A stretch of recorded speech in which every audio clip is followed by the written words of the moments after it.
ദൈവസന്നിധിയിൽ മുട്ടുകുത്തുന്നവനെ മുട്ടുകുത്തിക്കാൻ ലോകത്ത് ഒരുവനും ശക്തിയില്ല. പറഞ്ഞേ ഹല്ലേലൂയാ. എന്തെന്നറിയാമോ?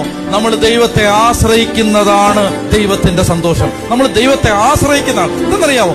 നമ്മൾ നമ്മുടെ മസിൽ പവറും നമ്മുടെ ബുദ്ധിശക്തിയും കായിക ബലവും അറിവും പരിചയ സമ്പത്തും കൊണ്ട് നമ്മൾ എത്ര ഓടിയാലും ഓടി എത്താത്തൊരു സ്ഥലത്ത് നമ്മുടെ കൈ പിടിച്ച് ഓടി നമ്മളെ കൊണ്ടുചെന്ന് എത്തിക്കാൻ ആഗ്രഹിക്കുന്നത് കൊണ്ടാണ് ദൈവം പറയുന്നത്, എടാ 100-ൽ 5 മാർക്ക് വാങ്ങിച്ചോണ്ട് നിൽക്കാതെ 100-ൽ 100 ഞാൻ വാങ്ങിച്ചു തരാം, എന്റെ കൂടെ വാ എന്ന് പറഞ്ഞ് ദൈവം നമ്മളെ വലിച്ചുകൊണ്ട് പോകുന്നു. ദൈവത്തിൽ ആശ്രയിച്ചെല്ലാം ചെയ്യ്, ദൈവത്തിനത് സന്തോഷമാണ്.